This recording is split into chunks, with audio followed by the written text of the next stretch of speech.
asalaamaaleykum mbokku internet IJAH TV asalaamaaleykum waa Sénégal mbégte la ñamati ak bànneex jàkkaarloog yéen comme ni ñu koy defee saa su ne di dal suñu ay plateau ay ndaanaan ay nit yoo xam ne seen xam-xam màcc na ci lépp li nga xam ne jëm na ci wàllu développement dem ci wàllu économie dem ci wàllu politique fii ci réew mi ba ci bitim réew te ñu amati bànneex ak mbégte dalal koo xam ne kenn dootu ko présenté suñu mbokku internet kenn dootu ko également présenté waa Sénégal muy Djibril Beye nekk président Front Sénégal ah non donc Front Sénégal. Front pour la République Front pour la République.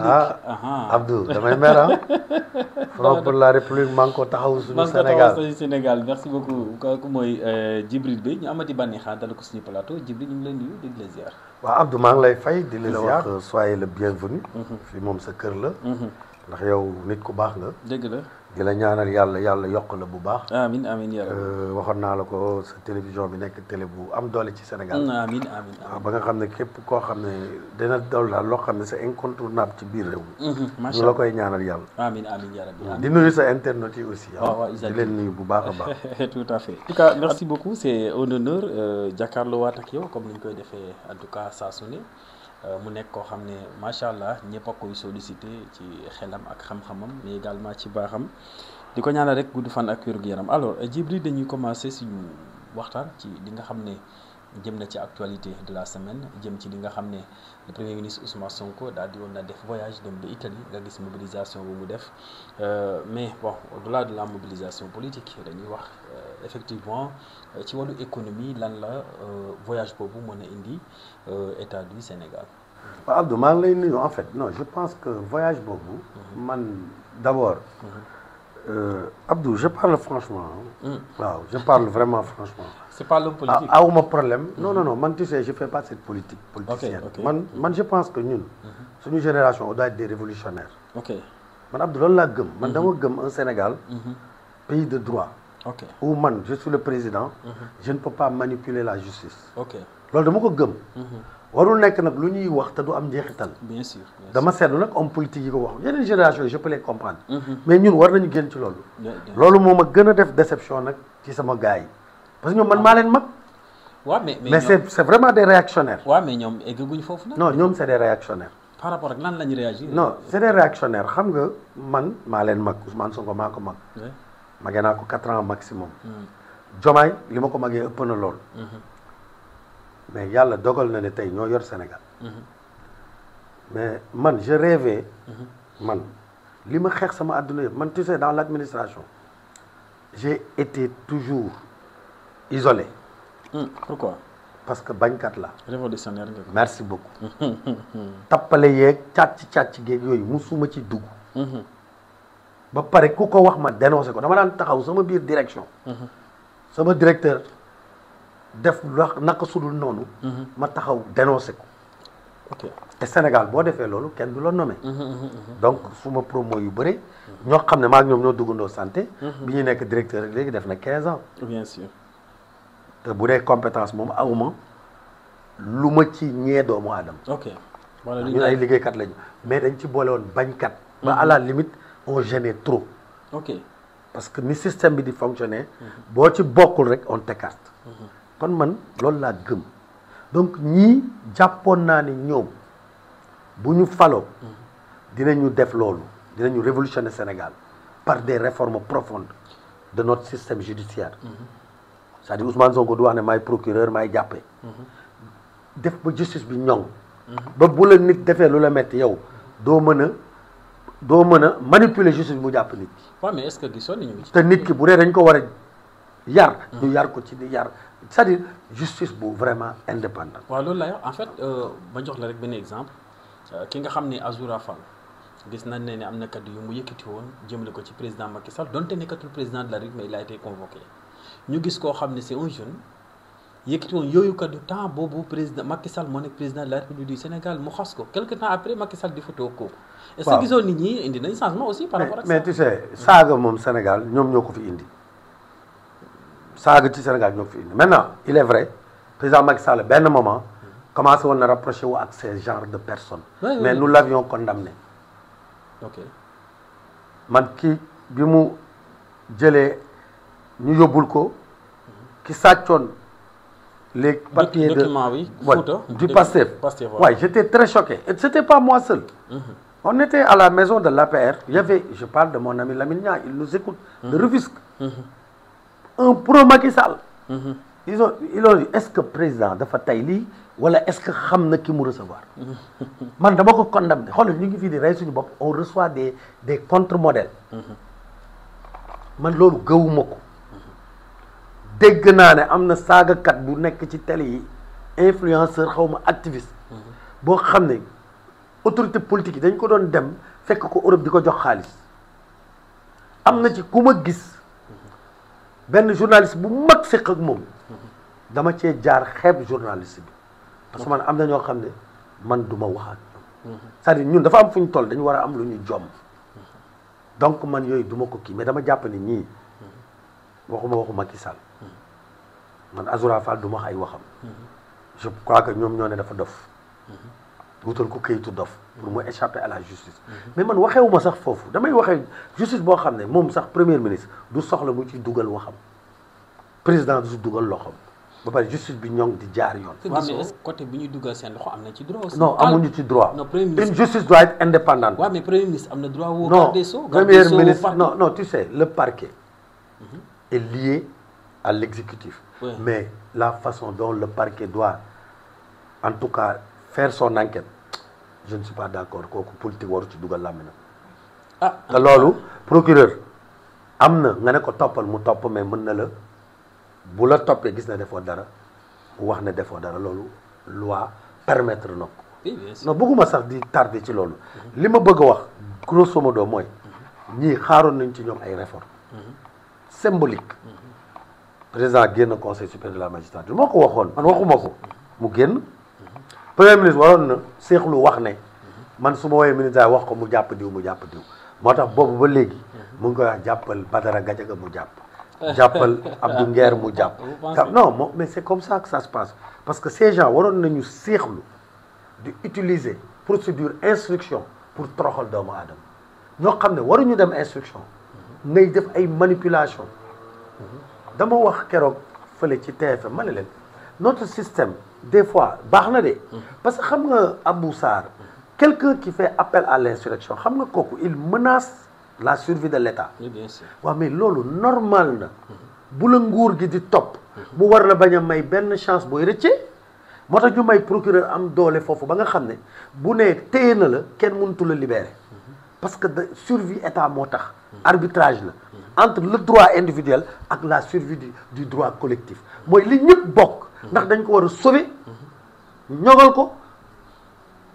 ba pare faagaagal benn doomu aadama boo xam ne liberté am ñu faagaagal ko ndax kooku dafa menacer suñu dundin ci biir état moo tax ñu may procureur bi représenté société bi mu mën a teg le mandat de dépôt su dee dafa nekk appel à l'instruction atteinte à la sûreté de l'état ou détournement de deniers publics yooyu dañ ko def pour sécuriser l'état mais pas pour que benn premier ministre wala un homme politique comme moi malhonnête utiliser ko pour téye nit tëdd ci kawam yóbbu ko instruction parce que xam nga ne procureur foofu loi may na ko ne boo jàppee nit ki boo ko yóbboo instruction bu ñu doon demande liberté provisoire fii ba 200 ans procureur tant que mu ngi bañ kenn mënu ci dara parce que dañu dooleel foofu procureur léegi nag loolu utiliser ko c'est de la malhonnêteté quand tu utilises des artifices et des manœuvres pour jël Abdou Sarr mii nga xam da nga ko waroon attaquer flagrant délit nga fexe ba dugal njuuj njaaj ne ko yow da nga yor alal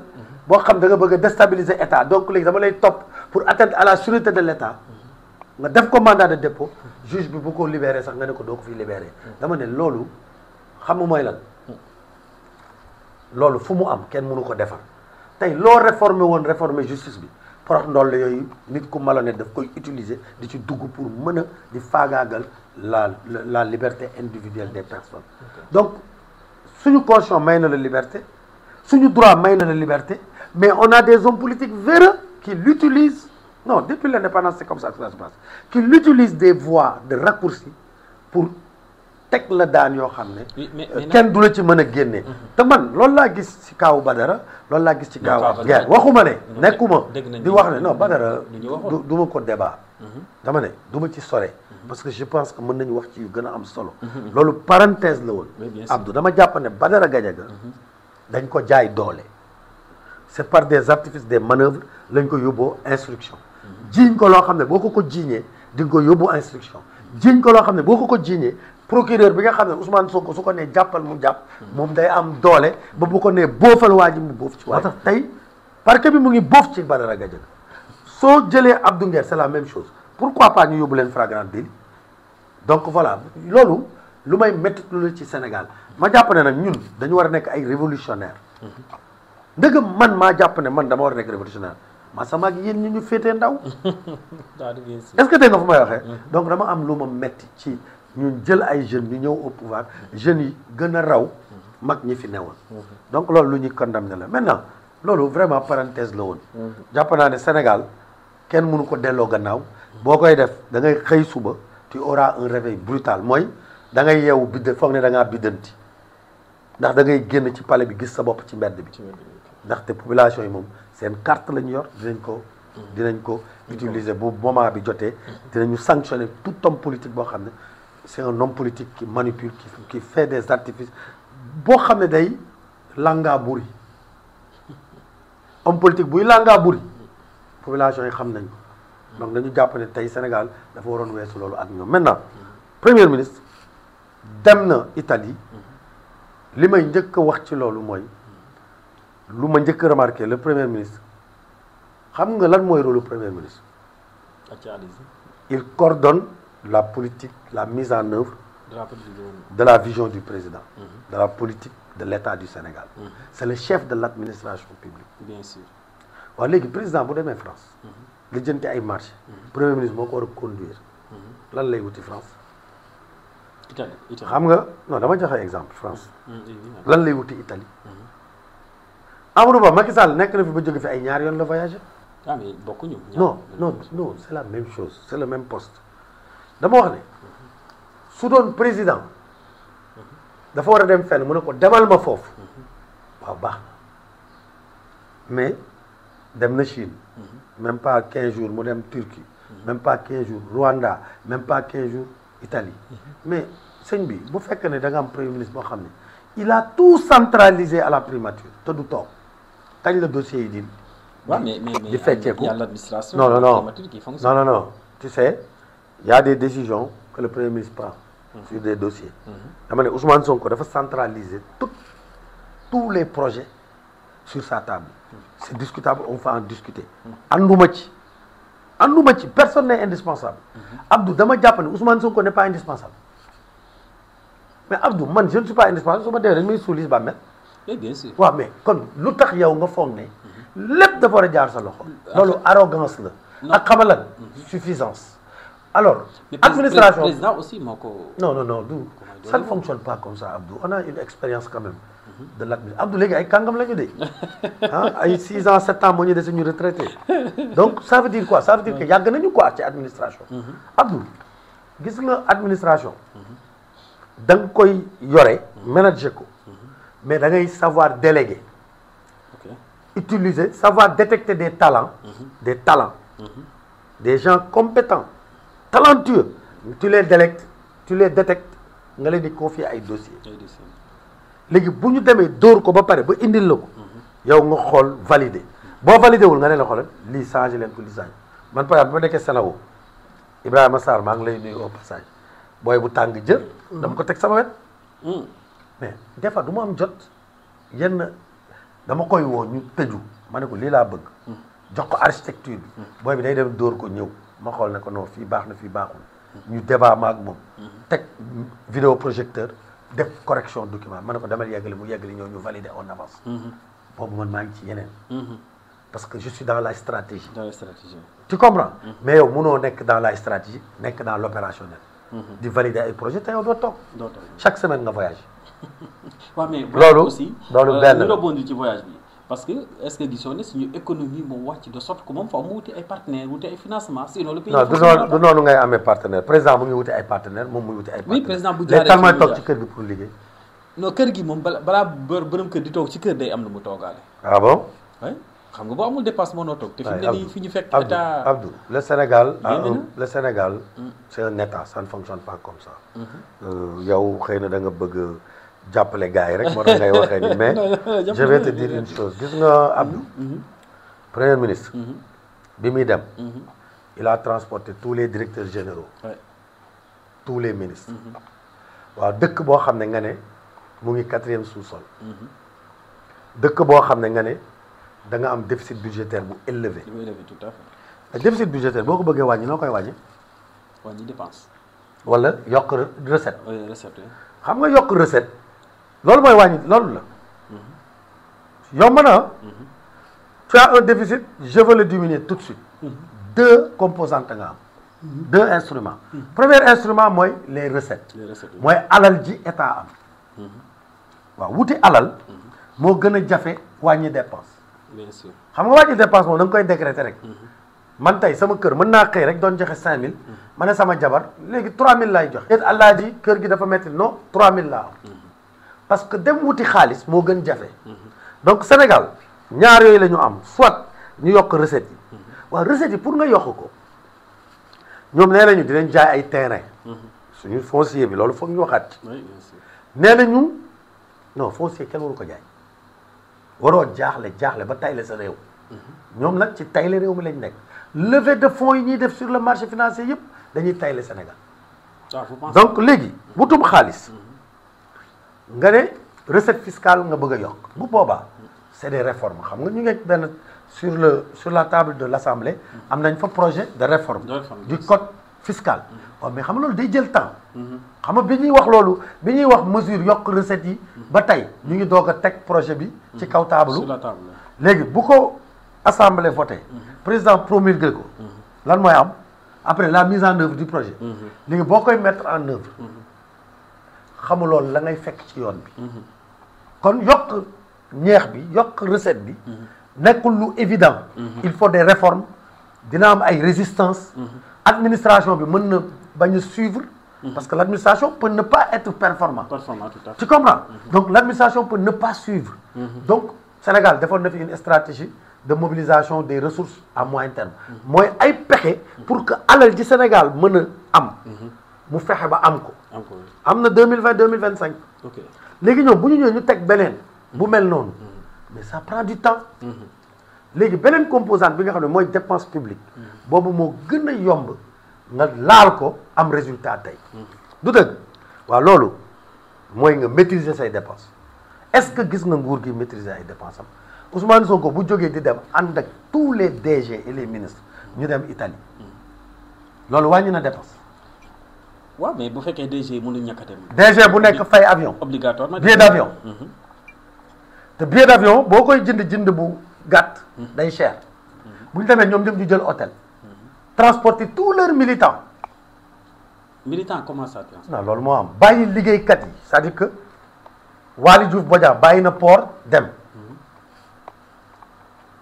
tous les c'est-à-dire c'est le Sénégal l'administration au sommet qui s'est déplacée en Italie ça c'est pas normal. mais est-ce que yéen aussi duggul mobilisation bi moo leen tiital. non parce que la diaspora s'est mobilisée. ça c'est des détails non c'est des détails. ay 15 000 personnes c'est des détails pour un pays. ah mais loolu aussi. boy comme président de la République au Sénégal. Ousmane Sonko mobilisé na 15 000 personnes du wax. Macky Sall APR mën nañu mobiliser 20 000 personnes. à diaspora bi. waaye dama ne mën nañ ko mobiliser du dara ci parti politique yu mag. dama la wax ne du loolu fa laay waxee. dama la wax ne waxu dépense réew mi laay wax. ok directeur général bu ci dem ci budget Sénégal nga demee. bien sûr. premier ministre bu muy dem ci alalu Sénégal la demee. ministre yi dem alalu Sénégal waaw yow nga ne réew mi amul xaalis ma ne la ñaari composante moo am. soit nga yokk say recette soit nga wàññi say dépense. waaw léegi yokk recette bi mënagul ne. mais mën nga wàññi say dépense pour wan ne Sénégal yi yow am nga quand même volonté pour defar réew. waaw yow première kii nga voyagé yóbbu ñëpp.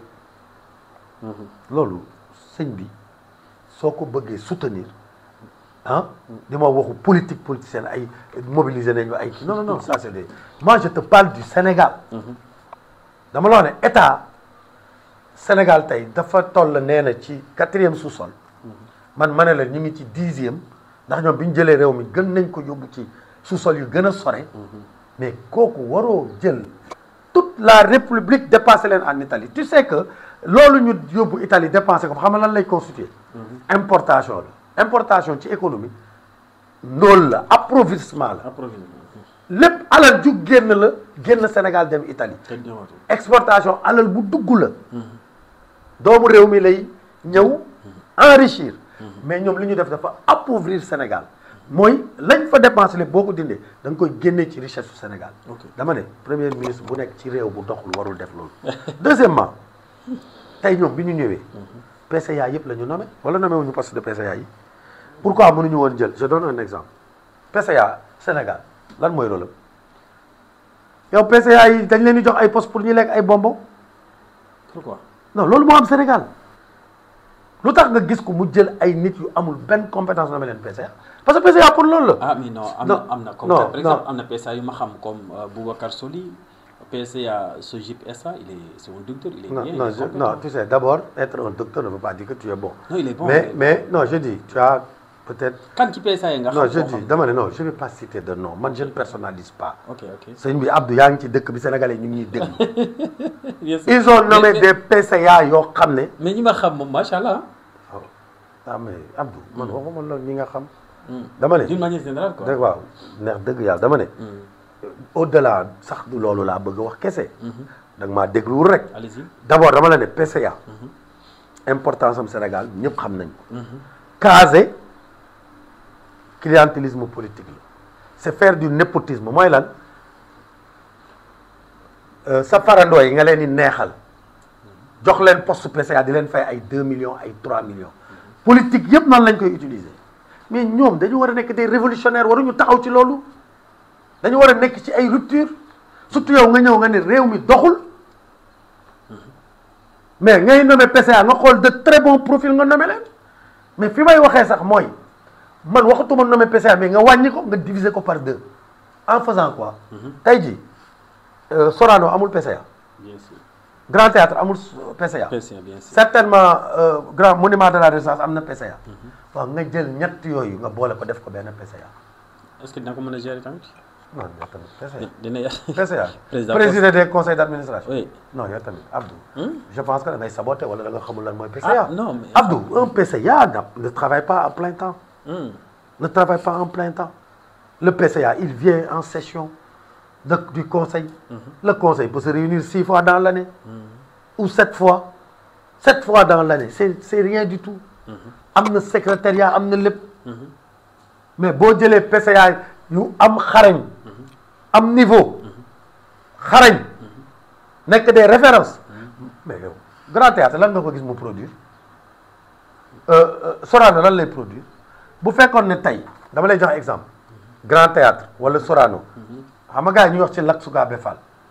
naan jël na soxna fii jël ils n'ont rien compris ça c'est des stratégies de gouvernance Lat Sukaabe c'est un grand Damel Teeñ la ko def Damel Teeñ mooy baayam dafa dem takk Bawal soxna moom mu juddu ci Amari Ngoone Sobel Fall Amari Ngoone Sobel Njaay moom la Déthié Fa Ndiogou denc am ci Amari Ngoone Sobel donc Amari Ngoone Sobel mooy première Damel Teeñ parce que su nekkoon ku dëkk Kajoor kese Damel kese lay ne waaye li ndeyam jógee Bawal moo indi mu nekk Teeñ donc Lat Sukaabe bu daan dem di takk fii takk fële day bëgg bu takkee waalo foofu royaume dootul nekk en conflit ak ay guerre ak waalo yaa ngi may dégg bu takkee jabar fële ñuy wax Ñambur par exemple wala Jolof ñoom ak Jolof dañuy dem ba nekk ay alliés boo jëlee Europe y a un roi d'Angleterre boo xam ne moo le roi russe bu mu bokkal même génération d'ailleurs ils se ressemblent comme des gouttes d'eau ñoo bokk benn maam parce que roi Angleterre bi dafa jël doomam bu jigéen maye ko fële jël keneen ki maye ko Hollande jël keneen ki maye ko Pays-Bas donc sëyante yooyu day indi paix dans la sous-région donc c'était stratégique mais comme ñoom waa Pastef xamuñu dara dañuy jël Lat Sukaabe Fall teg ko ci rajo yeeg ci TikTok bi di ko kii donc dama la bëgg a wax ne li ma bëgg a wax foofu mooy lan mooy mënoon nañ jël fu mel ni Sorano ñu fay organiser ay ay activités culturelles yuy wax ci Lac Soukabe Fall samedi ñëpp dem ànd ak seen doom yi fay 5000 des activités culturelles yu am solo muy produire bu boobu sax bu ñu wutee seen PCA di ko fay si seen xaalis ñu ne waaw mais c'est des unités yoo xam ne ça ne produit rien c'est l'État qui fait des transferts ah waaw nga bëgg jël na ma fa PCA boo xam ne day nelaw chaque weer mu fay ko 3 millions yor oto am carburant dama ne bu dee sa réew dafa toll ci diggante laa wax jar na nga jël PCA yi nga def ko par pôle tey hôpitaux yi nga ne malheureusement les hôpitaux ñoom PCA yi sax amuñu salaire kon foofu munu fa comme munu fa valable li may wax mais su fekkoon dañu am salaire comme PCA yii bu boobaa nga jël Fann Senao ak par exemple Albert Royer nga boole ko ak benn PCA nga jël Dalal Jàmm CTO boole ko benn PCA c'est-à-dire je pense que loolu dañ ci war a dem benn ñaar dama la bëgg a woon rek ne révolutionnaire wala rupture dëgg boo ko bëggee poser dans le contexte actuel Abdou da ngay wàññi les dépenses de l'État pour nga wàññi ko mën na ko jëlee déjà réduire les PCA par la moitié yaa ngi dégg ba pare def ko par pôle deuxièmement am na leneen mooy agence yi nga wàññi ko mooy nga wàññi train de vie de l'État voyage yi Ousmane Sonko mu ngi voyager di jël avion privé xamuñu da ko loué xamuñu dañ ko abal dans les deux cas c'est grave bu dee def ko loué kooku ñongalul suñu alal su dee daf ko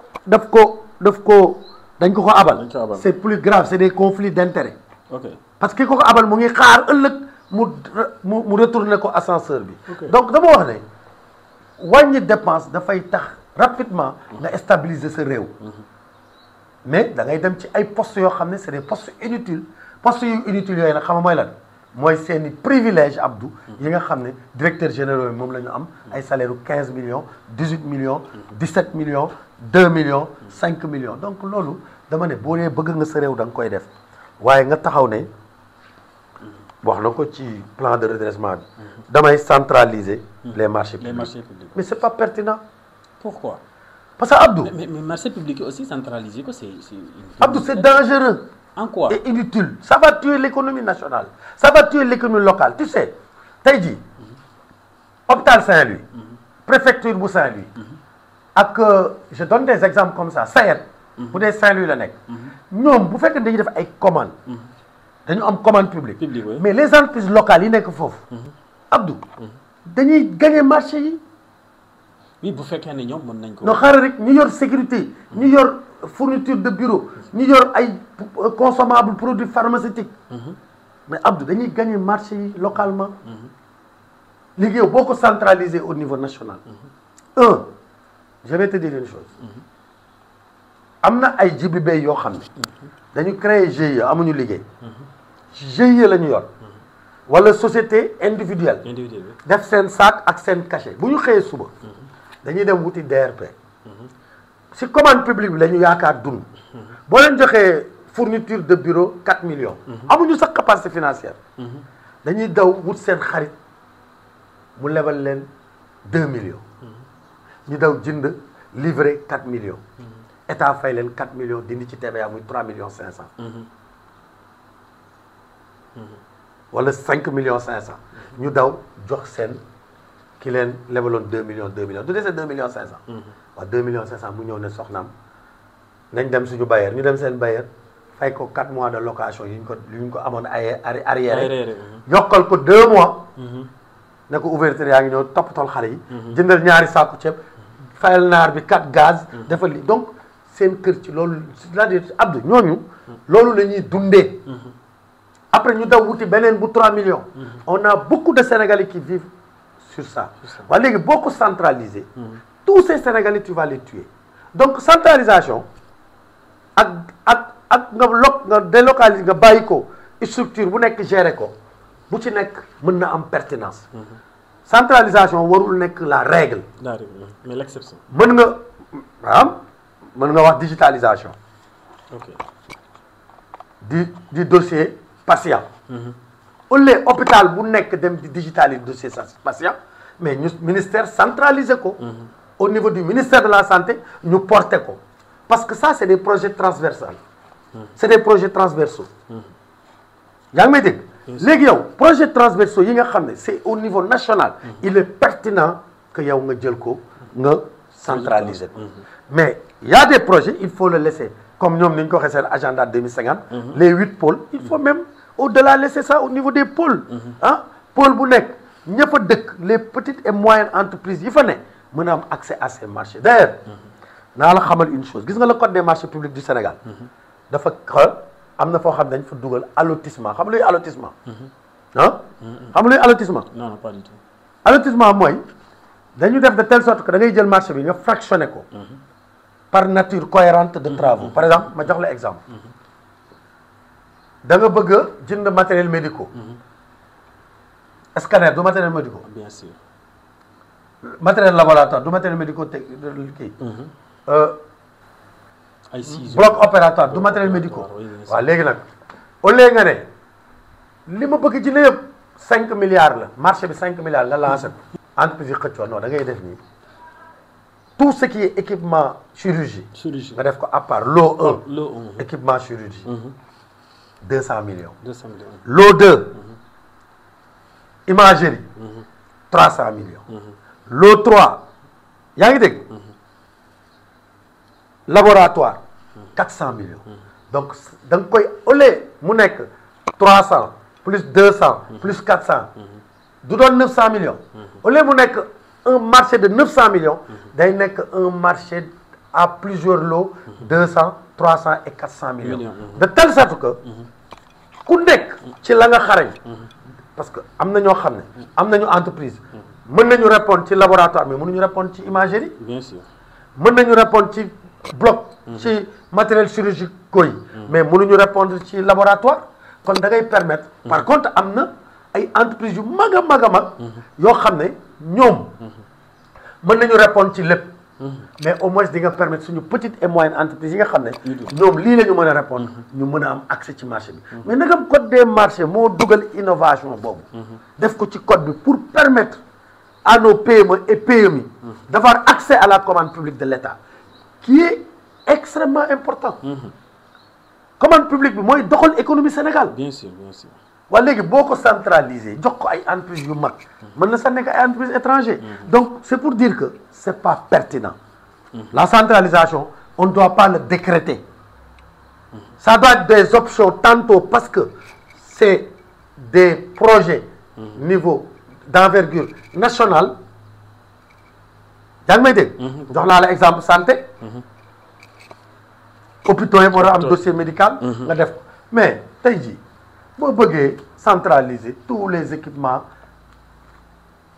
des hôpitaux day compliqué dafay compliqué xam pourquoi et puis marché bi dina rëy day lourd oui mais sénégalais yi duñ ci am accès mooy une entreprise ñun amuñu non dañu amul ay entreprises yu mag ñun ay entreprises familiales la ñu am donc c'est dire que damay wax vraiment que gouvernement bi na def très attention sur ce débat là on risque de tuer les góorgóorlu yiy téye seen sac di dundal seen njaboot sur la commande publique donc et puis c'est même pas pertinent je donne l'exemple du TER exemple TER bi projet bi dañu waxoon 1500 milliards la mais est-ce que état dafa ñëw rek ne 1500 milliards marché global non état dafa ne tout ce qui est construction gare yi loolu sénégalais mënuñu ko def pose rail sénégalais yi mën nañu ko def wala mënuñu ko def léegi nag peut-être tout ce qui est motorisé roulant yooyu Sénégal du ko defar bu boobaa entreprise français bi gagné ko mais bu fekkoon da nga boole lépp def ko benn marché bu ne ñumma entreprise française bi mooy gagné lépp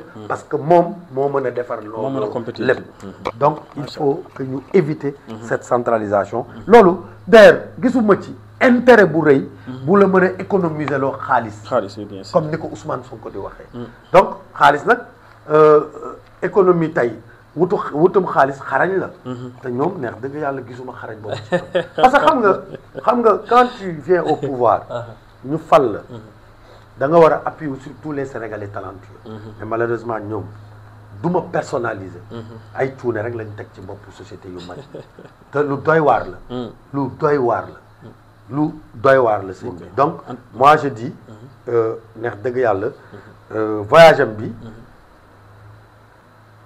yëpp ci lu mu reposer wu mooy réduire notre déficit budgétaire trouver du financement de notre économie tey réduire suñu déficit budgétaire mooy réduire les dépenses publiques mooy voyage yi ñuy def ñu arrêté ko mooy booy dem sax yow kese nga dem mais mënoo dem ak toute la république lu ñuy condamné la lu ñu dul rafetlu la beneen mbir bi Ousmane Sonko dafa ne maa ngi def préparer levée de fonds ñu ngi préparer 2 levées de fonds sur le marché financier waaw c'est vrai que Sénégal fu mu nekk nii dafay suul bukki suli bukki Sénégal mu ngi tayle lépp lu mu am pour ñu mën a di fay ay salaire wax naa la ne la on frôle la cessation de paiement cessation de paiement mooy lan mooy kër gu fayit Sénégal dafay frôler comme bu ñu nee boutique bi dafa fayit Sénégal ci foofu la toll ñu ngi koy frôler ministre des finances nee na la dama taxaw ci ndaa yennu ay leket dama taxaw ci leket yennu ay ndaa loolu mama suma papa yi ñuy déglu xam nañ ne doomu aadama bu taxaw ci leket day daanu bu ci boolee ñetti ndaa it waxuma la daanu mais day xalangu donc pour dire que suñu économie dafa nërmeelu waaye léegi yow nga bëgg diaspora bi jox la xaalis tu sais que tey Abdou bu ñu tegoon entreprise sénégalaise fii muy defar ay produits nekkul produit de qualité mu am une entreprise française bu ñëw di defar les mêmes produits mu nekk qualité yow ban ngay jënd bu France ngay jënd donc mu nekk qualité ngay jënd consommateur bu jóg di wuti qualité lay wut waaw nit tam bu yor xaalisam war ko dugal fenn fan la koy dugal du fu ëpp bénéfice waaw léegi yow yaakaar nga ne sénégalais yi dinañu gis des rémunérations plus importantes plus sécurisantes que le Sénégal ñu koy jox premier ministre deuxièmement yow diaspora bi li ñuy yónnee pour famille yi dund moo njëkk a nekk ci ñoom priorité du dëgg donc seen niveau d'épargne am na mais on le maîtrise pas est-ce que mobiliser ko mën na régler le problème du Sénégal est-ce que c'est mobilisable tout de suite et maintenant parce que tamit économie lu factuel la ndax mën nañ ko mobiliser tey ou déet malheureusement moom tey jii dafa mel ni dafay ay patriote bond ay xam nga mën na nekk mais nekkul lu mën a nekk tey encore que du Sénégal moo koy organiser loolu day doon toute notre diaspora au niveau communautaire moo koy organiser c'est-à-dire que c'est mobiliser l'épargne nationale et l'épargne communautaire te épargne nag demul que fañ ko gën a rémunérer seetul ay nationalité fi ñu ko gën a rémunérer lay dem beneen bi may bëgg a wax ci loolu mooy man li ma jàppoon mooy tey su ma nekkoon premier ministre Sénégal am na FAISE fonds d'appui aux Sénégalais de l'extérieur mais fonds boobu laay jël wax diaspora bi dama koy def banque diaspora yaa ngi dégg banque de développement de la diaspora bu boobaa wala banque d'investissement wala banque de développement bu boobaa ma jël fonds bi nga xam ne mooy FAISE ma dugal ko ci biir def ko ay action daal di leen wax ñoom it ñu jënd ay action bu ñu jëndee ay action loolu day nekk une banque bu boobaa banque boobu dina mën a fonctionner pour mën a appuyer le financement de l'économie du Sénégal que ngay wax ne dinaa lancer ay levée de fonds ci marché financier bi mais il y a des gens qui n'ont pas cette culture donc il était plus pertinent lii nag buñ ko jël de parce que dama koy def ci sama programme non waaw dama koy def sama programme dama ne fonds d'appui des Sénégalais de l'extérieur bi lay ñuy jël ko rek xayma ko xamatuma ñaata milliards la bu boobaa boo ko xayma après woo diaspora bi ak même les nationaux ne leen par exemple je donne des exemples comme ça banal c'est 500 000 actions anonyme action bu nekk 10 000 lay jar Abdou 10 000 fois 500 000 ñaata la du 5 milliards presque nga jël waaw 10 000 fois 500 000 c'est même plus de 5 milliards est-ce que c'est pas 50 milliards nga jël fonds d'appui kii bi nu mu tudd fonds d'appui sénégalais de l'extérieur nga dugal ko ci muy paaru état nga am une banque d'investissement wala une banque de développement national boo xam ne en réalité ci li muy gën a yëngu mooy jàppale jeunes yi petite moyenne entreprise agriculture bi créer ay pôle agricole ak élevage mais bu boobaa dem il faut que état bi ak pisciculture bu boobaa loolu ay production la dafay créer une économie endogène pour le Sénégal malheureusement ñoom nekkuñu ci loolu beneen mbir bi ci toujours wàññi dépenses publiques yi mais il y a trop de ministères vous pensez oui 26 ministères Macky Sall ñaata lañu non man attends Macky Sall a été sanctionné par les Sénégalais il faut pas toujours ngeen ñuy revenir ci Macky Sall di comparer dama réew day dox tey ils sont là pour régler les problèmes de ce pays dama ne 15 ministères doy na 15 ministères yoo xam ne il a été ma ne 15 ministères doy na fusionné ma ne ban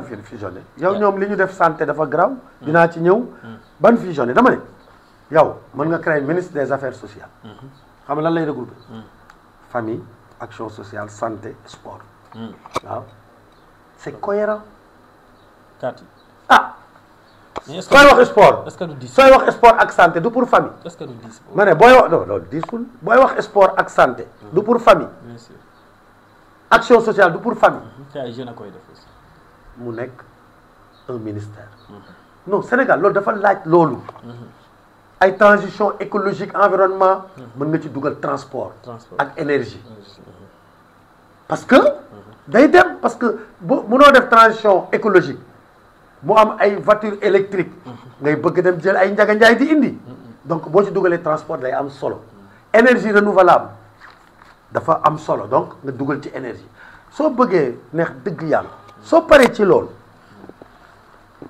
tey jii man dama jàpp ne suñuy formation Abdou dañ ko war a réduire Abdou médecine def ko pendant 7 ans spécialisation 4 ans de plus jàpp naa ne médecine mën nañ ko def ci 5 ans ah est-ce que tu ma ne c'est possible il y a même il y a dans le monde des pays qui le font même au Sénégal am nañu université privée buy def médecine en 5 ans c'est-à-dire que université Cheikh Anta Diop c'est trop cher parce que année bu nekk ça coûte combien à l'État cher naka ministre de ma ne chaque année bu dee 7 ans la chaque année boo mënee wàññi 2 ans ci formation baaxul oui c'est des milliards loolu nga def ko infirmier d'État avant ñaata la woon niveau BFM la woon nga yégal ko yégal nañ ko niveau bac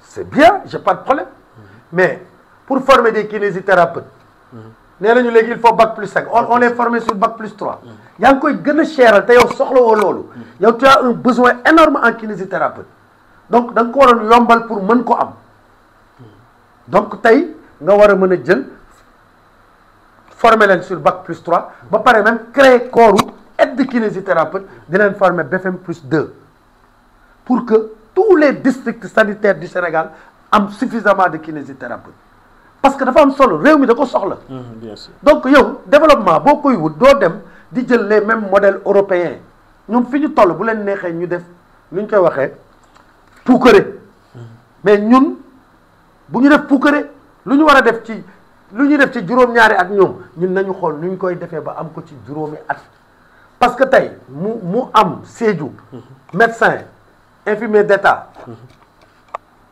yoo formé ci juróomi at te du tere ñu xarañ nga formé ci paaj dugal leen ci àll bi population yi am ci accès yooyu yëpp dafa am solo ci réew kon man dama lay wax ne vraiment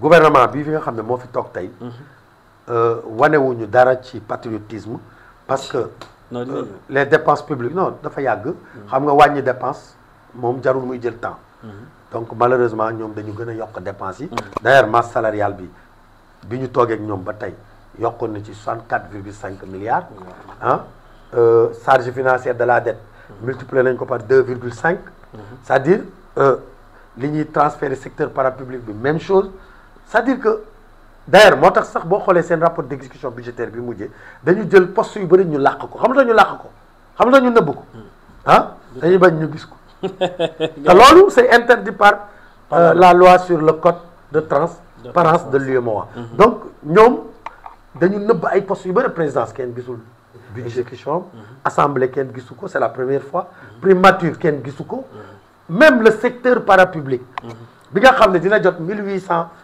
milliards à peu près ci suñu alal xoolal génneewuñu demi page lañ ko may waxuñu ci mu leer.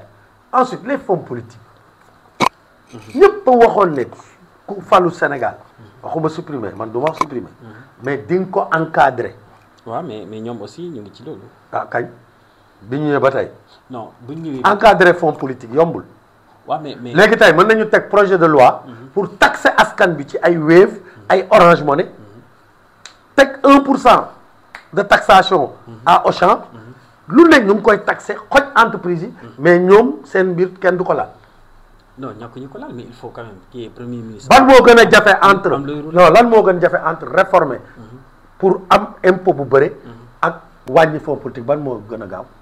wàññi non dama lay laaj rek moo gën a gaaw non moo gën a gaaw kon pour bu ñu amoon patriotisme loolu la ñuy njëkk a def man waxuma ñu supprimer ko Ousmane Sonko moo doon da koy supprimer dafa araam araamul jàpp ma ne dafa araam xam nga kañ la araam mooy ñu jox la ko nga def ci lu la neex or loi bi dafa ne mën nga ci def lu la neex mais loi bi waxul loolu c'est-à-dire le président il est élu au suffrage universel direct mu waat ne dina défendre intérêt Sénégal kon dañu jàpp bu ñu ko joxee fonds politique dina ko défendre pour l'intérêt du Sénégal comme il le faut du dëgg léegi nag comme nit dafa jubadi dem nañu ba ci biir gis ne nit ki mën na ko jël may ko jabaram wala may ko doomam kon jaadu na tey ñu voté loi pour contrôler boo koy contrôler nag waxuma nga contrôler lépp parce que président foog nga may ko loo xam ne kenn du ko xool fonds politique yi 4 milliards la woon bi Ablaye Wade di dem du dëgg wala 8 milliards yóbbu ko 4 milliards ok divisé ko par 2 oui jël 2 milliards yi le président 2 milliards yi moom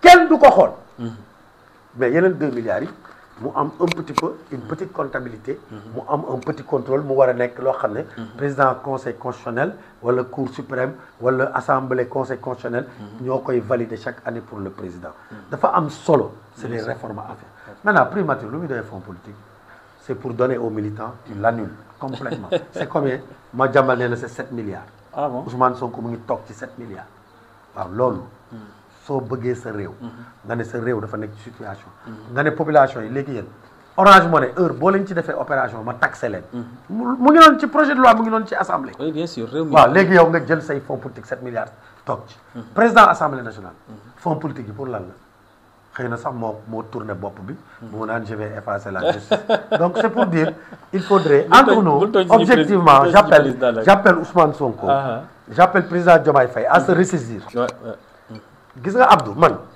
ñii neex dëgg yàlla faluma leen mais waaw faluma leen mais Abdou sama toute ma vie je me suis battu pour mais xam naa ne am nga xol pour ñu toute ma vie je me suis battu pour l'injustice contre l'injustice je me suis battu pour que le système li ma tuddee système mooy élite bi di am alal ci kaw askan wi c'est-à-dire que les politiques les hauts fonctionnaires alal bu jéggi dayo bi ñuy am ci kaw askan bi man dama ko mës a xeex loolu moo tax man administration ñu mës maa jël dugal ci frigo tëj ma ba ma demee bay politique dama ne naa politique su ma amee tuuti moyen mën a dëggal sa bopp ma dëggal sama bopp parce que réew mi ni mu doon doxee jàpp naa ne baaxul bien sûr waaye ñii bi ñu ñëwee nee na ah man de li ma doon xeex pour ñu xeex yenn système yi yu injuste yi xëy na ñoom dinañ ko dindi mais Abdou bi ñu ñëwee dafa gën a takkarnaase non dinañu fonds politique yi Macky Sall 8 milliards la ko bàyyi avec le temps dem na 11 milliards primature wax nañ la Amadou Ba daaw ko sax laal Ousmane Sonko en a 7 le premier ministre voyage en avion privé wala mu jël avion présidentiel loolu daawul am Sénégal avec le temps non dañuy waxtaan c'est pour vous dire que c'est des situations extrêmement graves dans ce contexte-là yow mënuloo ànd ak ñii soo bëggee sa réew di nga taxaw pour wax leen ne arrêtez quoi parce que trop c'est trop jusque là oui au-delà non donc te tey yaa ngi gis ne ñu ngi ak seen projet de loi yi nga xam ne teg nañ ko pour vraiment gën a imposer ak askan bi gën ñu teg ay juuti yu dul jeex te ñoom après ñooy jël juuti yi def ko ay fonds politique ay 7 milliards pour le premier ministre pour après di ko fowee ak seeni militant ak waa Pastef ñu nommé ay directeurs généraux ñuy am ay 15 millions lu ne ak seeni avantages donc jàpp naa ne Sénégal soxlawul loolu Sénégal soxla na tey une vision révolutionnaire. macha allah alors merci ñu dem ci beneen point peut-être am naa temps bi mu ñuy waaj a xoj dama gis démb je pense et oui démb bien sûr nga porté ci sa page Facebook benn texte di wax ci Mansour Faye alors soutenir Mansour Faye moo la tax a jóg wala. non comme non Abdou man xawma Mansour Faye mais nag seeti naa ko. seeti nga ko fu ñu ko. waaw seeti naa ko fu ñu ko tëj. dem naa prison seeti ko. parce que dama ko def pour jaamu ci yàlla. parce que man bëgguma injustice. xam nga gis nga nit bu rayee nit. sax am na ay droit. bien sûr bien sûr. c'est pas parce que nit dafa rey nit. que tey foog ñu teg ko comme kaña dóor ko xeer ba bopp bi tasaaroo. su ma ko fekkee damay ne déet bu ko kenn dóor. nit ku rey nit laa wax. oui bien sûr. nit ku sàcc alalu askan wi. dañ ko war a sanctionner. d'une manière exemplaire. ba keneen bu ko gisee du ko defee. du ko def. reddition des comptes dafa am solo. parce que nag Abdou. yow xam nga ma jege nga ma tuuti. bien sûr. dama am alal. bëriwul de. waaw man Abdou awma alal. Abdou fii nga toog nii. damay fay location. waaw léegi ay ñeneen. parce que sàcc nañu alalu Sénégal. yor ay R+7 seen doom yi di dugg ci ay avion seen doom yi di dugg ci ay oto waaye ñun ñuy dox suñu doom yi di dox. mais Abdou man loolu du ma ci jàppale doomu aadama. est-ce que dégg nga ma. bien sûr. mais bëgguma gis injustice Mansour Faye. xanaa bu la neex ñu topp ko ci yeneen dossier xaw ma. waaye bii ma lay wax nii. mënul am surfacturation. nit mënul def appel d'offre def surfacturation donc dama bëgg un débat national sur la question. un débat national. yow soo ko mënee porté. non dinaa ko porté. nga seeti Mansour Faye nga laaj ko nga jël rapport Cour des comptes. nga lire ko. nga jël ku mel ni man. nga dem DSMP. seeti ay fonctionnaires yoo xam ne xam nañu wàllu marché public. Sayer Niang mu ngi fii. nga dem seeti Birahim Seck. xëy na am na ci expérience. ñu wax la comment on peut lancer un appel d'offre en faisant une surfacturation. bu amee de. mooy DSMP si boppam. et complice mënul nekk. ok donc te rapport de prix bi ñu wax sax. di comparer prix 2013. ak 2019 yoo xam ne mënul nekk. yow prix 2019 nga koy comparer ak 2013 ci période Covid nga xam ne ceeb amul ci àdduna bi. ñëpp mën nañu nangu ne ceeb bi dafa yokk woon ci période boobu. yow nga ne prix bi. bi mu ko waroon jëndee ak prix 2013 la ko waroon jëndee atu 2013 li doon ceeb doon jar. la nguur gi wax ne Mansour Faye loolu la waroon jëndee ceeb bi ndax nguur gi ca lañ gëj a génnee arrêté bu fixé prix ceeb bi xam nga loolu tappale la donc yàlla bëggul tooñ par contre il faut que aujourd'hui Sénégal ñu def reddition des comptes rapport yi nekk ci kaw table yi nañ ko génnee teg ko ci kaw table. gars yi mais ñu saytu ko ak dal parce que doomu aadama kenn du décider ci doomu aadama di parax parax parce que mën nga juum tëj ko ci kaso bi te bakkanu jàmbur dafa am solo mu ngi mel ne xale bi ñu jël tëj ko jiñ ko viol xam nga loolu métti na waaw loolu tam la demee nga jàpp nit parax paraxee dossier comme ñoom waa Pastef nañ ko bëggee mais tey man tey li gën a am solo reddition des comptes lu premier ministre mën a lijjanti mooy les fonds communs au niveau de son département les impôts fonds commun tey état dafa war a nekk ay fonds commun yoo xam ne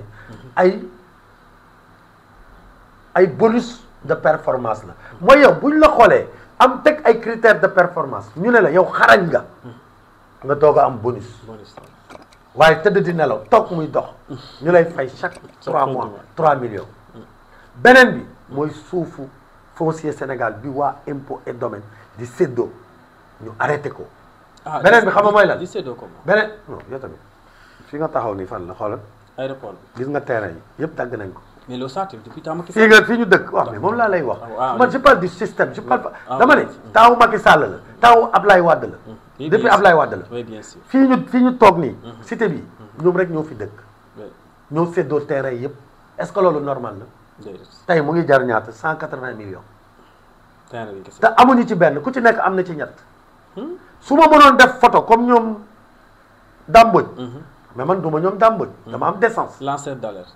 non loolu du lanceur d'alerte ñàkk décence. weesuwul nga romb ay kër jàmbur di ko photo di ko génne. waaw mais bu fekkee Abdou moo ko non Abdou loolu rafetul. ci alalu jàmbur mën naa la wan fii. man moom bu ma wonee dinaa photo dina envoyé. non bu ko defee président mën ma jox prime. Abdou dinaa la wan. régime mu Pastef. kër yi ñu tabax fii. bu ñu génne. régime Pastef mënuñ gaaw ba génn bi tabax fii. non yow tamit. terre 180 millions. non dama ne non xam nga déjà fii ñoom ñoo ko moom. waa impôt ñoo ko moom. en plus de ça mais bi Ousmane gagné ba léegi. gis nga fii. xam nga teg terrain bi gis nga commencé nañ ko tabax. gis nga bi nekk fii. ci gannaaw. bu ñuy dem naanoon boo xam ne moom responsable politique bu mag a mag a mag. moo ko moom mooy ci Pastef. c'est la maison la plus éclairée. non mais Pastef bu ñu nee yéegi ak léegi mënuñu am fii ay terrain. ko tabax non dama ne waa impôt yi ñoo moom fii d'habitude. waaw loolu lu am la. waxuma ne waruñu am. mais au même titre que tous les autres fonctionnaires ñëpp dañu war a am. bien sûr. toutes les populations dañu war a am. dañu war a def des politiques accès. mais ñii dañ ko jiiroo. dañuy am fii am corniche su Guédiawaye am ko ci foire ba. donc ku nekk am ay 4 terrain toog ci c'est pas normal. ñoom bi ñu ñëwee ba tey dañu war a recenser loolu. képp ku am ñetti terrain yu ñu la may. waxuma yoo jënd yu ñu la may. ñu jël ñaari jox la benn bi. yeneen ñaari ñu affecté ko d'autres Sénégalais. mais loolu moo am équité. beneen mbir bi Abdou. mooy inspecteur impôt am na doole. yow bu la redressé ba nga war a fay 100 millions. mën na waxaa léegi yow ne la fayal 10 millions. waaw léegi kooku mënu la wax fayal 10 millions jox ma 10 millions. ah bu dee moom mën na leen moom mën na ko def. mën na ko def waaw kon loolu tamit c'est des situations. oui c'est des yoo xam ne dañ ko war a régler. loolu xam naa puisque. même les voitures auto exo yi. auto ex yi am EX yi. nga xam ne yëpp dañ ko exonéré. mais gars yi deal bu nekk lañ ciy def. waxuma tey rek de depuis longtemps. mais c'est des choses qu'on doit arrêter. et on doit régler définitivement. dañ ko daan def pour ay projets yoo xam ne day am impact sur les populations. léegi demeewul noonu. yaa ngi dégg. donc réew boo ko bëggee defar. da ngay xool lépp injustice nga dindi ko. lépp la nga xam ne day jël alalu askan bi nga dindi ko. mais neex dëgg yàlla ñoom bi ñu ñëwee fonds commun yi mu ngi continuer taw. 100 à l'heure. yaa ngi may dégg. gars yi yor kër yi accaparé suñu foncier bi. ñu ngi koy yor ba tey. am na ku ne ci ñoom ci Macky Sall la nekkoon moo yoroon mbiru suuf si. kan la ci yaa ngi dégg. kan la ci gën waaye non du ma tudd tur. ci Macky Sall la nekkoon léegi. mu ngi ci ñoom rallié na. nee nañ ko toogal noppi ñu takkal la lam bu ndaw.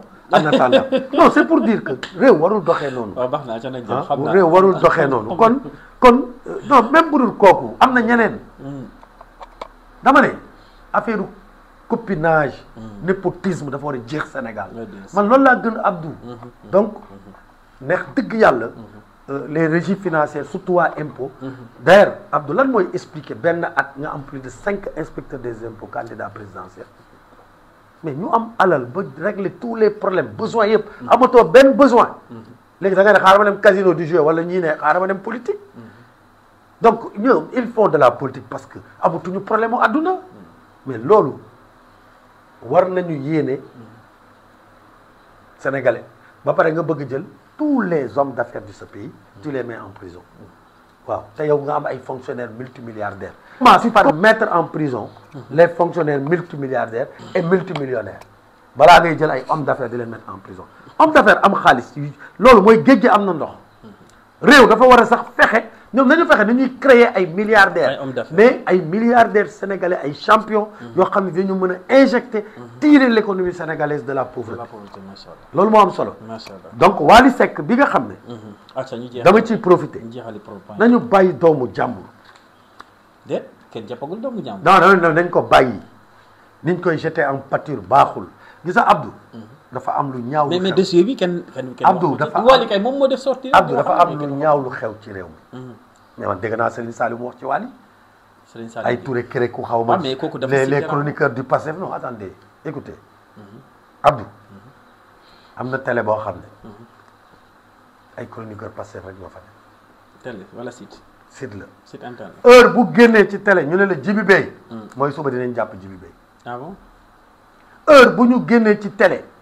ak certains chroniqueurs de Walf. les Sané dama leen di dégg. des fois dossier ñoo koy njëkk a wax. jeté balle de sonde da ngay toog sa bu ñu nee Abdou rek. une semaine ñu woo Abdou. waaw moo tax Ousmane Sonko naan nañu arrêté di fuiteloo les PV mais PV yi ñoom ñoo koy fuiteloo en général parce que man mënuma am PV.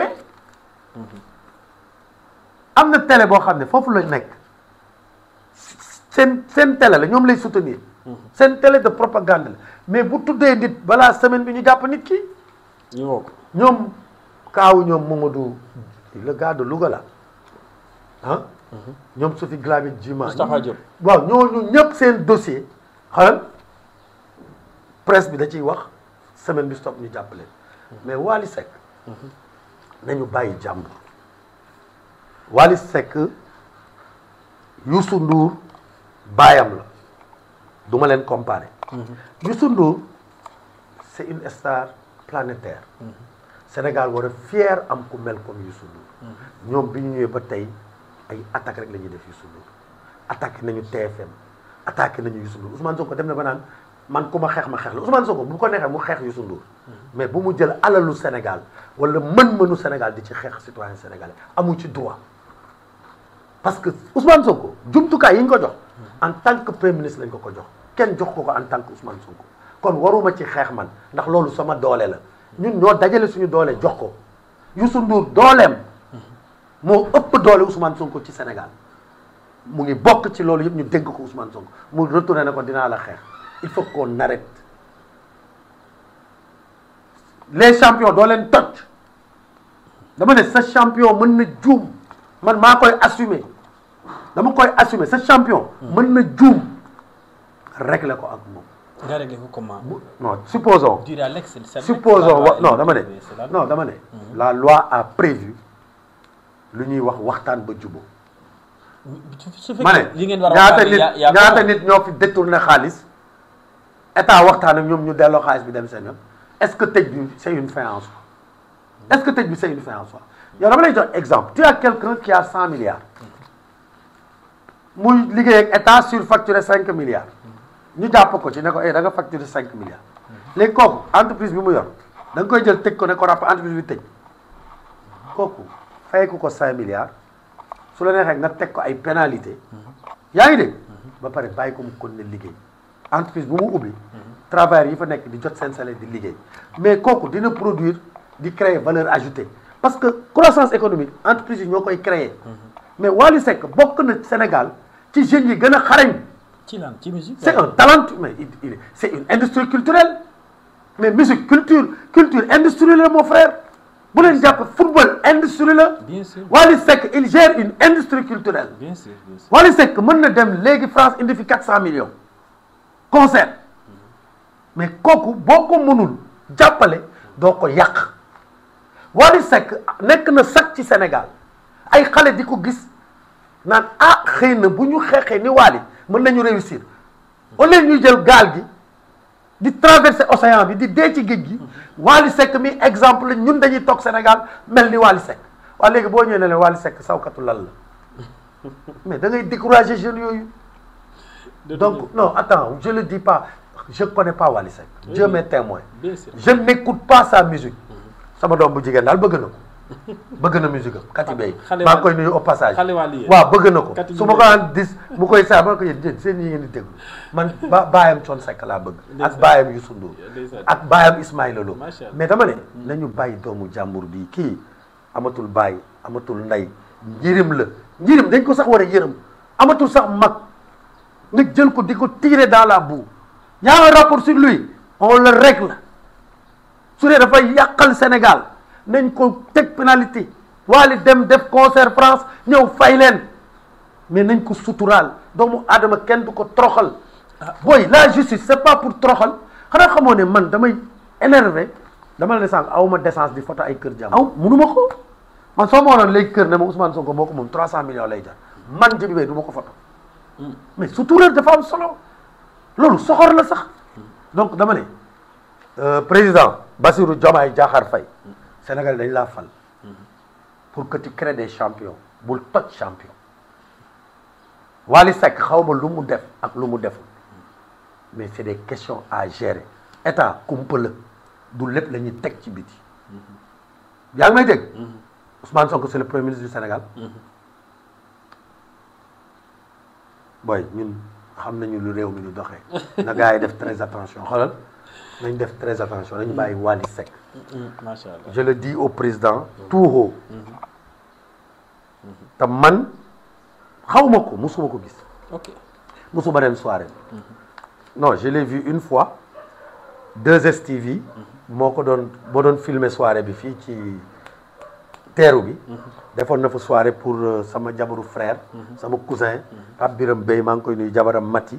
nekk soxna su xarañ. organisé woon soirée boo xam pour jàppale néew di doole yi. Wally moo ko tëggoon maa ngi fa woon. table 10 personnes 1 million la doon jaar. waaw ñu invité ma fa ma dem participer ci kii boobu. soirée de gala boobu. ci laa njëkk gis Wally li may wax matul 1 an. juste après l'alternance. donc c'est pour dire que nañu bàyyi Wally Seck. nañu bàyyi ni ñu koy jeter en pâture. nañu bàyyi journalistes yi koy diri Serigne Saliou am leen sutura ci doomu jàmbur nom de Dieu fii ku ne am na looy nëbb su dul ci yow yaa ngi nëbbal say wayjur bu dul say wayjur yaa ngi nëbbal say rakk ak say sœur nañu may sutura doomu jàmbur bi. macha allah Abdou vraiment je tenais à lancer ce message là. merci message bi jàll na xëy na kontaanati bu baax gis ngeen def nañ le tour de l'actualité. te bu ñu continuer message. dinaa créer mouvement bu mag. pour soutenir Wally. waaw wattu suñuy jàmbaar du Wally kese wattu suñuy jàmbaar. ah bon waaw dinaa créer bu ko kenn nag jël naa ko dem sax bind ko ci fële nu mu tudd BSDA. dama ne ah naa ko protéger. wattu suñuy jàmbaar. il faut que ñuy wattu suñuy jàmbaar. am na ñoo xam ne tey Diomaye dem na France naan ñëw leen ñooñu dañu waroon lëkkaloog waa France dem na Turquie Ousmane Sonko ñëw leen ñooñu dañu war a lëkkaloog waa Turquie. dem nañu Chine ñooñu dañu war a lëkkaloog kii ñooñu Sénégal dafay am soxla 85 milliards. ñu teg ko ci kaw taabal bi. ñooñu doo leen tëj ci kaso. xanaa ñu rey nit. l'irréparable. xanaa ñu violer doomu jàmbur. l'irréparable.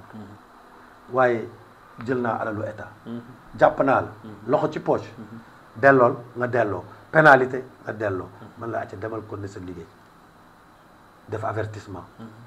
bu dee da nga nekk wuyu boo xam ne kenn mënu ci yow dara. bu boobaa ñu sanctionné la. ñëpp xam ne mais yow mënoo ñëw jàpp gor ñëpp d'ailleurs les populistes bu ñu rayee justice rey les hommes politiques les symboles de la nation la ñuy rey. waaw parce que ñoom dañuy bëgg ñoom rek ñooy émerger. donc ñoom ci lan lañ nekk rey nañu ñu ngi rey presse. am nañu seen presse de propagande. nee nañ dañuy rey justice. contrôler l'état mooy le parti état bi. ah léegi nag ils vont casser les symboles de l'état. mooy il faut casser Youssou Ndour il faut casser El Hadj Diouf il faut casser Wally Seck. il faut qu'on arrête. si c'est pas ça votre entreprise. si bu dee loolu nekkul ci yéen. man maa ko foog. mais ñu teg leen mbir yi ci suuf. après ñu avancé. waaw alors kontaan nañ def nañ le tour c'est vrai que temps bi xaw nañu xoj lan la Djibril di tàggatoo. waaw xëy na. mais sa mouvement bi war nga ci taxaw wattu. non front bi ñu ngi ci wattu suñu jàmbaar yi dama ciy taxaw Abdou. dama ciy taxaw en tout cas je vais pas le faire seul. je vais faire appel aux artistes dinaa jéem a xool comment contacter suñu papa suñu mag Ismaïla Lo ak yeneen artistes pas pour faire de la politique mais pour sensibiliser les autorités. Wally Seck waruñu ko laal ñaan naan leen ko ngir yàlla bàyyi leen doomu jàmbur ci xaw ma ko mosuma lekk 100 francs macha allah mais Sénégal Wally sac la ci Sénégal. El Hadj Diouf sac la ci Sénégal. Sadio Mané sac la ci Sénégal. Youssou Ndour suñu sac la Ismaïla Lo suñu sac la. donc voilà nous avons de grands artistes. man nag dama gëm artiste. man moo tax dama bëgg bind. man dama bëgg bind. xam nga ñoom waa passé bi maa ngi bind ci ñoom. livre. waaw dama ko maa ngi ko tuddee. les barbares à la porte de Rome. mais les gens me disent non da ngay wax gars yi les barbares ma ne non pourtant waxum texte gis nga. littérature moo rafet. dafa am benn lu ma bëgg a génne benn gis nga. ñoom kilifa dama leen daan déglu seen rap yi. damay kontaan ay Bibson. Bibson oui tout à fait. ah ay Bibson y a Keyti. jamais les écouter ces gens-là. parce que les textes sont riches. xoolal Fou Malade style bi muy rabee. ah bi mu nee Fou Malade la yaa ngi rappelé wu. oui bien sûr waaw man quand je dis les barbares. ñu koy laaj wax ñu sax. les barbares à la porte de Rome. pourtant suñu capitale Dakar la tudd. pourquoi ma ne à la porte de Rome. damay projeté wu dans l'histoire. Historiquement, la civilisation romaine était la plus grande civilisation du monde, oui, bien sûr. À un moment donné, comme l'Égypte l'a été. Mais il a été anéanti par des barbares. Qu'appelle-t-on barbares? C'est les personnes extérieures de cette civilisation. Okay. On les appelle des barbares. Comme nous, Sénégal, xam nga ñak moy tol bi. Ñak nañu tol bi. Les Africains qui sont en dehors du Sénégal, on les appelle ñak. Les barbares, non là ko jëlé. Okay. Et je veux l'utiliser dans un cadre vraiment artistique, malheureusement. Mais ñep wo nañ mané mana ko dindi. Ah bon? Ah ñep né nañ mana ko dindi. Donc dindi. voilà, ça veut dire que Sénégal les stars à la tête. Nit yi dañu ragal. Dañu ragal parce que légui boy dem télé sa papa wo la man à mon âge 54 ans sama papa wo ma nan ma Djibi defal attention bu wax dañ lay tëj. Non, xam nga kon réew mi toll na foo xam ne baaxul. Non, li may wax c'est la vérité, c'est une perception. Man saa yi su may dem télé sama jabar dana ma ne bàyyil. Sama beneen jabar sama ñaari jabar dañuy tiit. Sama sœur opposant ak Pastef ku ci nekk da nga may woo Djibi defal attention dëkk bi neexul. Mais même des journalistes me disent que ñoom aussi seen parents noonu lañ leen. Mais Abdou daf lay won un peu l'état d'esprit du Sénégal. Il faut que nous apaisions lépp ñu xam ne politique benn moment fo la jeu la fo la passion la bëgg sa réew la ñu jàppee ko noonu quoi saaga itam mu bañ a di am loolu dina am solo trop vraiment maa ngi lay remercier di la ziar bu baax. Merci beaucoup en tout cas kontaanati nañ bu baax a baax gis ngeen def nañ le tour de l'actualité ànd ceeg moom Djibril Beye nekk kenn koo xam ne vraiment kenn dootu ko présenter Sénégal ak Sénégalais yi parce que yegg nañ ko di jël ci suñu ay plateau IJAD TV muy wax xalaatam ngeen gis proposition yu bëri nga xam ne def na ko ci wàllu économie ci wàllu art ci wàllu politique ci wàllu social. Abdou man sax du ma am jot dama lay invité yow nga gérer wattu suñu non dinaa la accompagner on va essayer d'écrire un texte ñu créer wattu suñuy jàmbaar. Allez, vive le Sénégal. Vive le Sénégal. Mais yow laa koy confier.